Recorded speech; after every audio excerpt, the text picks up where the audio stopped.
More than half of all revenue on the Las Vegas Strip now comes from something other than gambling. Table minimums that once sat at $1 or $2 have climbed to $25, sometimes $50. The city purpose-built for the everyday gambler is quietly pushing them out. But to understand why nobody seems to be gambling in Las Vegas anymore, you have to understand the machine that once made it irresistible. In the heyday of Las Vegas, the city's allure rested on a simple promise. Anyone could walk in, lay a single dollar on the table, and be treated like royalty. Archival ads from the 1950s and the 1960s boasted of $1 blackjack, penny slots, and the ever-present offer of free cocktails. A Friday night in the Stardust Pit meant $2 minimums, bustling crowds, and a haze of cigarette smoke curling over the felt. Pit bosses like Jackie Malone kept a close eye on the action, ready with a paper coupon for a free steak or a comped room if you played long enough. The economics were straightforward. Low table limits brought in the masses, and the house made its money on volume. Thousands of hands played, each with a small edge. A player might lose a few dollars, but gain a meal, a show ticket, or a night's stay. The comp system was personal, tracked by hand, and designed to keep you in your seat. Oral histories recall the steady rhythm, a cocktail waitress making her rounds, a pit boss jotting notes, a comp envelope slipped across the table. Cheap entertainment and accessible gaming turned Las Vegas into a destination for the middle class. The city's reputation as an affordable thrill spread through word of mouth and glossy travel magazines. For decades, this model made the casino floor the beating heart of Las Vegas, open, welcoming, and within reach for almost anyone who walked through the doors. Casino profitability in the mass market era relied on a simple arithmetic. Even the smallest bets, multiplied by thousands of players, created a steady stream of revenue. The key to this system was the hold percentage, the share of every dollar wagered that stayed with the house after all payouts. According to Nevada Gaming Control Board records from the 1960s through the 1980s, the average hold on table games hovered between 6 and 8%. That meant for every $100,000 that moved across the felt on a busy Friday night, the casino could expect to keep $7,000. The rest cycled back to players in winnings, tips, and more bets.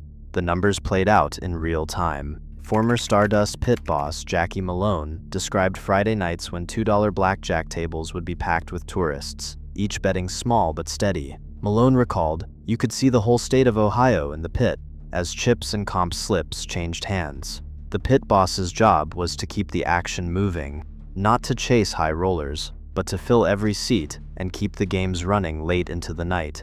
This volume-driven approach had its limits.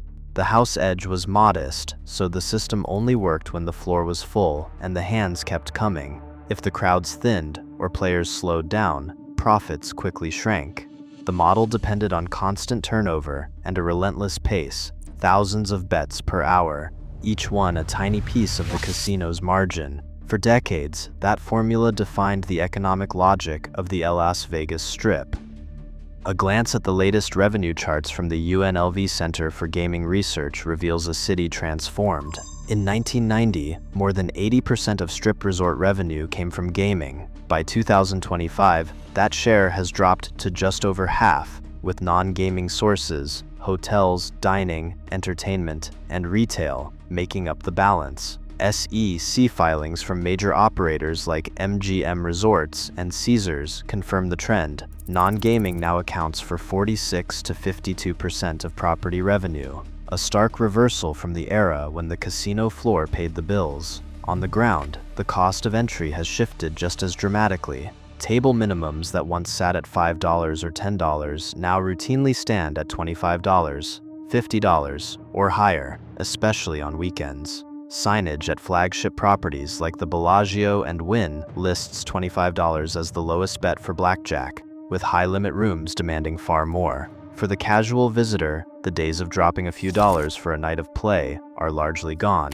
The numbers are clear. The majority of Las Vegas revenue no longer depends on chips and cards, but on room bookings, celebrity restaurants, and ticketed shows. This new arithmetic has direct consequences for who plays and who walks away. As minimums rise and the value proposition fades, the casino floor becomes less accessible to the average tourist.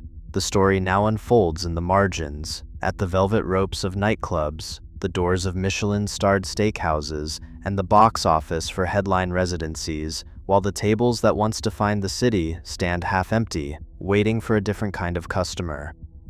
Younger visitors now walk past the casino floor without stopping. For many, the draw of a crowded table or the promise of a free drink no longer holds the same appeal. Surveys from 2023 show that millennials and Gen Z are 35% less likely to play table games than those over 45. Instead, they talk about experiences, pool parties, immersive art, and headline concerts when asked what brought them to Las Vegas. A group of friends in their 20s might split the cost of bottle service at a nightclub, post photos from an EDM festival, or try a celebrity chef's tasting menu, but few mention sitting at a blackjack table. Convenience and technology have also changed the game. Mobile sports betting now accounts for nearly half of all sports wagers in Nevada, up from less than 20% just a few years ago. More than 60% of visitors under 34 reported placing a mobile bet during their stay, often from their hotel room or a lounge chair by the pool. The casino floor, once the centerpiece of every visit, has become just one option among many. App-based gambling offers instant access and sidesteps the rising table minimums that keep casual players away. For many, the phone in their pocket feels more approachable than a $25 table with unfamiliar rules. As digital betting and social entertainment take center stage, the city's identity as a gambling destination faces new competition from its own reinvention. A market analyst reviewing the decade's revenue data offers a blunt assessment. Non-gaming income has grown from a supporting role to the main event. We are looking at properties where more than half of total earnings now come from rooms, restaurants, and entertainment. The casino floor used to drive everything. Today, it is just another amenity. A senior executive from a major strip resort pushes back on the idea that gambling is being abandoned. "We haven't turned our backs on gaming," she insists. But the reality is, guests expect more. They want headline shows, world-class dining, and nightlife that is as memorable as any win at the tables. Raising minimums is not about exclusion, it is about maintaining quality and covering rising costs. The experience has to be sustainable. A local journalist and longtime community advocate voices a different concern. Las Vegas built its reputation on being open to everyone. When you walk through a casino today and see empty tables, it is not just economics, it is a loss of identity. The city risks becoming a playground for the few, not the many. That is not the Vegas people remember, or the one they came here to find.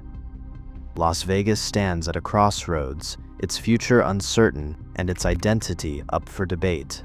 The city's economic engine, once powered by the steady churn of casino chips, now draws as much strength from hotel suites, celebrity chefs, and arena shows as from any blackjack table.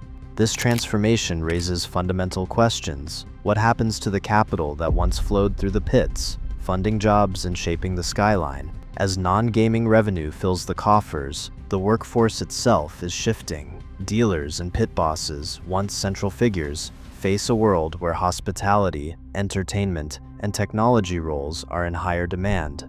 The city's brand, built on the promise that anyone could win big or lose small, is being rewritten for a new generation more interested in experiences than in wagers. For some, this evolution signals opportunity, a chance to diversify, to attract global tourists, to weather the ups and downs of gaming cycles. For others, it stirs anxiety. The risk is not just economic, but cultural. If Las Vegas becomes just another luxury destination, does it lose what made it singular? Can a city that built its legend on open tables and accessible thrills reinvent itself without leaving part of its soul behind? The answers remain unwritten as Las Vegas continues to gamble with its own future. Las Vegas now earns over 60% of strip revenue from everything but gambling. As entertainment and luxury eclipse the tables, a city built for risk-takers is redefining its identity. The stakes have changed, but what's truly being wagered now is the very soul of Las Vegas itself.